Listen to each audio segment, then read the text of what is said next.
The next day, Jihan takes her to school, and this time there are a lot of scouts and reporters waiting for them. After their flashy outburst the previous day, it's no wonder that so many people are interested in seeing him. At this point, they are practically his stalkers.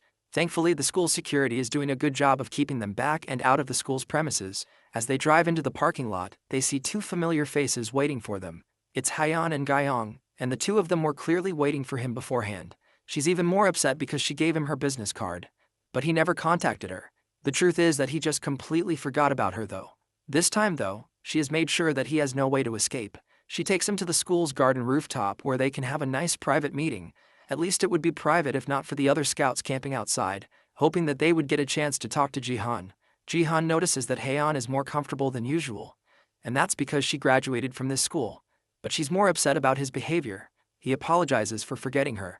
But she tells him that it's fine, since it's a refreshing change of pace. Jihan is the first person that has made her run around and give chase, so she prepared treatment befitting that. She offers him a platinum-grade contract on the spot, which gives incredible benefits to whoever signs it. It's such a big deal that the other recruiters prepare to start heading home. Even Jihan is shocked by how much she seemed to prepare just for him. Then she decides to directly tell him that the contract was only possible because it's her. Then she leans in close to him and directly tells him that these are her feelings for him. Her approach is so direct and effective that it makes the rest of the recruiters who were still hanging on to a shred of hope turn around and walk away. Even Jihan has to admit that he's impressed by how far ahead she seems to think this up. As she stares him down and tries to figure out what he's thinking, her being so close to him allows him to catch a scent of her perfume. He can immediately tell that it's the same perfume that Zero used back when they were close friends. Now he's certain that Lee Haeon is in fact the Zero that he knew. But now, the next question is if another quirk of hers is the same as he remembers. Haeon, tired of standing up and staring at him, finally plops back onto her seat with a huff. At this point she's frustrated by the fact that she can't seem to get a reaction out of him. And on top of that, she hasn't even gotten his number, and it looks like she's the only one that has been giving him things. Now she's determined to get his phone number, no matter the cost. She tells him that after he checks the contract, she will have to put her seal on it, so she's going to need his contact information. Her approach is too direct though. And Jihan immediately realizes that she just wants his phone number. He doesn't turn her down this time though, and instead suggests that they make a bet. He tells her about the fact that he just hit level 15, and as they know, the first game after hitting the milestone will always be a dungeon. Han can barely believe that Jihan has reached level 15. It's been less than a month since he started actively participating in the BattleNet, and he has already grown so much. But more importantly, even in a situation like this, he's trying to make a bet with her. It makes no sense. She doesn't turn it down, and instead asks what his betting conditions are. It's straightforward really. He wants to enter the BattleNet right now, and if he misses first place, then he will form a contract with the Divergent Guild, and of course, he'll give her his number as well. That sounds risky since it's well known that a lot of people are targeting him. If he hops into his first dungeon game by himself without a party or guild, then he will end up having to play with random people. The offer is almost too good to be true for Haeon, and it's pretty scary that he can just pull something like this out of nowhere. She doesn't refuse and asks him what he wants from her if she loses the bet. His request is simple. It's the last piece of the puzzle that he needs to confirm Haeon's identity. He tells her that he wants to see her status screen. Once he sees it, he can finally check if she has the same gift of nurturing as Zero. At this time, the nurturing gift was just an experience buff, which makes it an embarrassing gift to show others, and seeing her reaction pretty much confirms his suspicions, but he needs to check things with his own eyes and make sure that his intuition is correct. Just like he expected, she agrees to the bet reluctantly, and warns him not to end up regretting it later on. Since he plans to enter the BattleNet immediately, she asks if he wants to move locations, but he doesn't need that. He enters the BattleNet immediately, and starts a BattleTube live broadcast as well, so they can watch him.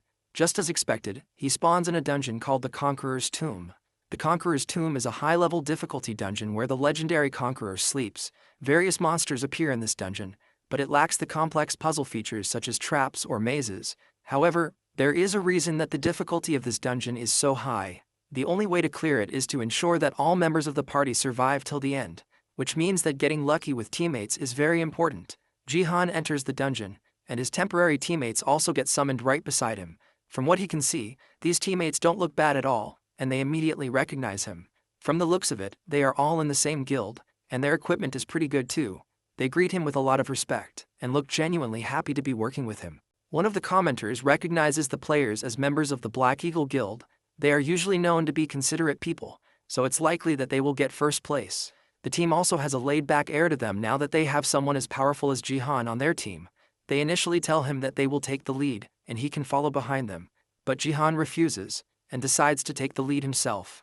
They try to argue for a bit, but it's obvious that Jihan is dependable, so they eagerly follow behind him. Jihan is just glad they aren't trolls this time, and he was worried because of the clear conditions of this dungeon. Now he just has to focus on making sure that they all get to the end of the dungeon. They step into the first level, and the monsters already start to spawn. The ground seems to grow as the sand on the floor slowly morphs into monsters known as the Tomb's Guards. The rest of his team enters battle mode and asks how they should get into formation, but Jihan just needs them to stay behind him. He calmly walks into the room filled with sand guards, and as soon as he enters, they try to take a swing at him. But he's able to easily dodge the attacks with no problem. Then he returns the attack with a simple punch, taking down one of the guards with one hit. He continues the onslaught, punching through the guards without any problems, and taking them all out easily before they are even able to attack him. In a matter of seconds, the room is clear, and he reminds his stunned teammates that they need to keep up with him. In the Conqueror's Tomb, there are a total of 10 pathways, and each team is assigned to one pathway. All pathways lead to the underground level 7, which has the final stage. Jihan's team was assigned to the 8th path, and they are currently in an overwhelming lead. They're already down to level 3, and all his teammates have had to do the entire time is quietly follow behind Jihan. They have heard of how strong Jihan is, but seeing him in real life is really humbling. He's crushing the sturdy heads of the soldiers like they are made of sand, and easily clearing a way for them. This entire time he hasn't even used a weapon yet, and yet he's showing strength far above a normal Bronze League. As he continues pushing through the levels, he receives a donation from a familiar and annoying username. It's Takeda, and he begs Jihan to check his mail for a big fat donation. The strange way the man talks makes even the commenters uncomfortable, and his intentions are really clear. He wants to recruit Jihan to Japan, no matter the costs.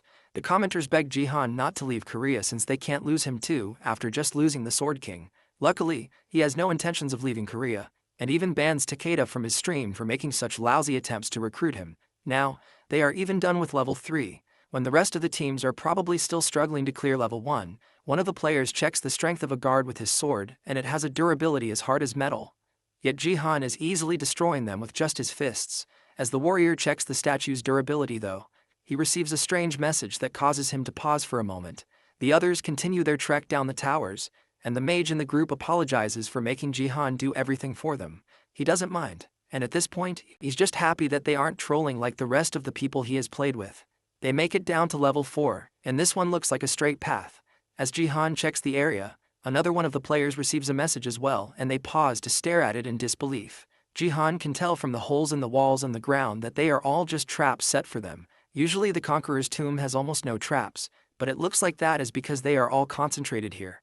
Jihan doesn't mind the traps and asks them if it's alright for them to speed up a bit. Once again, he starts to take the lead, and tells them to watch his back as he makes his way through the dungeon. As he walks on ahead, the archer and the warrior both pull out their weapons discreetly. They wait for him to start moving and plan to kill themselves at the nearest opportunity. The message they received was yet another attempt from the Sword King family to disrupt Jihan's game by telling his teammates to kill themselves without being noticed, which automatically sabotages Jihan's game. The guild members of the Black Eagle Guild all receive the same quest from the very same Takeda, who was just banned from watching Jihan's stream. Originally, the recruiter wanted to avoid using this method, but at this point, all he can use is money to try and get his way. Now that the stage has been set, the question is what Jihan will do to prevent his inevitable loss when there are several people that have been bought out to make sure he loses. On top of that, these people won't make it obvious, which means that the moment he takes off, he will fail immediately. There are no exceptions, and Takeda is sure to win. That is, unless a certain golden lad decides to step in and tip Jihan off in advance. Jihan and the mage rush through the trap-filled room, and immediately, the traps activate, sending several arrows flying towards them. The mage tries to prepare a spell to get rid of the arrows, but Jihan already has a plan to stop them. He activates his absolute territory, and the arrows freeze in midair. The mage excitedly turns to ask his teammates if they can also see what's going on, and that's when he notices the two of them turning their weapons on themselves. The mage calls for them to stop what they are doing, and that's enough of a warning for Jihan to turn and notice what they are trying to do. He activates his flashing sky thundersteps in the split second that the guys are confused from having been caught, and thanks to it, he's fast enough to stop them from doing anything drastic, and knocks their weapons out of their hands. Then he uses force to bind them to the ground, stopping their movements entirely. The mage runs back in from the trap room to check if Jihan and his guildmates are alright. In their panic, They both reveal the fact that they got a suicide mission from someone. If one of them kills themselves, then the game ends immediately for them. The mage takes a moment to apologize to Jihan for the actions of his guild members, but our MC is just relieved that he made it in time to stop them from doing something stupid. But he knows that things aren't over just yet. He uses his force ability to move the mage's hand right as a beam of light shoots out of it, narrowly stopping the mage from killing himself as well. The Black Eagle Guild all receive the same suicide quest, and the mage yells in anger and asks Jihan how he knew that they all received the quest. After all, there's nothing that they did to make him suspect them. The person who alerted Jihan of his corrupted teammates was none other than Golden Light himself, who paid Jihan's absurdly high donation fee just to make sure that Jihan knows that his teammates have been bribed. Thanks to the fact that he's a die-hard fan, Goldie had been watching the broadcast in real time, and he noticed that the other members all seemed to receive a strange message one by one. That's when he noticed the mission given out by Sword King Family 989 with an incredibly high reward of 1 billion won. So he had to make sure to tell Jihan, even though the donation message starts from 10 million won. But Jihan is more focused on how strange this event seems to be. Regardless of the grudge that the Sword King family has against him, spending 1 billion won on one mission is just insane. Even if their life is on the line, it's definitely not worth that much. The conclusion is that whoever sent this mission is at least a named guild rank, or someone with the Sword King's special influence. To think that they would give 1 billion yen just to check one status screen is insane. So now the question is, who could have done such a thing? The commenters immediately realize that it must be Takeda. That's the only person who can do something so dirty while also dropping a huge amount of money into it. Because of that, Jihan changes his promise. Instead of revealing his status screen at 200,000 subscribers, he will now reveal his status screen at 1 million subscribers. However, even with that change, his promise of placing first in every mission still stays the same. As he says that, he picks up the warrior's sword and gets a special rope from his inventory. It's a good thing that this happened, because Jihan was worried that he would hit 200,000 subscribers too soon. Thanks to all this, he managed to gain some money as well as some attention. Now with the F-grade rope of restraint, it's time for him to take care of these betrayers that he has unluckily been paired up with. He tied them up in a bunch like livestock, and drags them through the dungeon behind him so he doesn't have to worry about them. Eventually, without any more distractions, they are able to make it to the 6th level, just before the Emperor's room. And it looks like this place is filled with a lot more tomb guards than anywhere else he has been. Jihan stares up into the darkness as hundreds of eyes stare back at him and warn him not to go any further. Before they made it here, Jihan continued to drag them through the floor, and to make sure that they didn't make too much noise, he also used force to close their mouths. As Jihan tied them up, one of the players even says that Jihan will make an energy out of their guild if he continues treating them like that. But the truth is that the Black Eagle Guild will most likely not want anything to do with trolls like them. Then lastly, to make sure that they don't struggle, Jihan used his finger to poke at their pressure points, causing the strength to leave their body. That's something that only an advanced level martial artist, which is an advanced warrior class, can do. At this rate they will be dragged around meaninglessly, and there's nothing they can do to stop it. The warrior remembers that Jihan is very sensitive about his niece, but before he can even say anything, his mouth is shut tight with force, stopping him from doing something stupid. As he drags them through the ground to make sure that they don't die, he passively heals them so that they don't die from the rough treatment. Finally, they make it to the 6th floor where they are confronted by multiple monsters hiding in the shadows. They are all the same clay soldiers that he fought before, and there are a lot of them this time. Jihan is prepared for their attack and parries a sword aimed at his teammates. Then to make sure that he's not distracted, he grabs his bunched up crew and tosses them to the center of the room. Now that he doesn't have any distractions, he sets off clearing out the clay soldiers approaching them. Except unlike before, after slicing them down, the soldiers revive, and thousands more come out from the shadows. The fact that their eyes are glowing means that they are in berserker mode. Right then, a linked quest appears out of nowhere and urges Jihan to kill all the guards. It's been a while since he got a linked quest, and the last time was during the defense map. To make sure that his teammates aren't attacked while his back is turned, he places a shield over them to protect them. Then to test how good it is, he smacks his sword against it, confirming that it's sturdy enough to survive anything the clay soldiers throw at it. He also reinforces it with a force field made from his force power, creating a double layer of protection. Now that he doesn't have to actively protect them, he can focus on going all out to take down these soldiers. He starts by using his absolute territory ability, stopping all the soldiers before they can get too close to him. No matter how many times he uses this ability, he can't get over just how overpowered it is. All the movements of anyone who comes within the territory is absolutely slowed down. Then with just his hands he can overpower everything. It's a shame that Baron had such an amazing skill but only used it to reinforce his mana. Now that he has the clay soldiers under his territory, it's time for him to get this over with. With one massive attack, he sends all the soldiers flying, and immediately clears the quest with no issues. With the 6th floor taken care of, they finally proceed to the Emperor's room. There, they meet the Conqueror, who is the reason that all party members must be alive for the quest to be completed. He welcomes them and calls them plunderers who want to steal gold. The clear condition of the final stage is simple. All 4 party members need to give a respectful bow to the Conqueror and stand in specific areas. He throws the 3 stooges on the ground and uses force to untie their ropes, then forces them to walk towards the spots that have been designated so they can bow. Thanks to his high level and his force stat, even though the distance between the areas where each player must bow is significantly high, Jihan is confident that he can do it.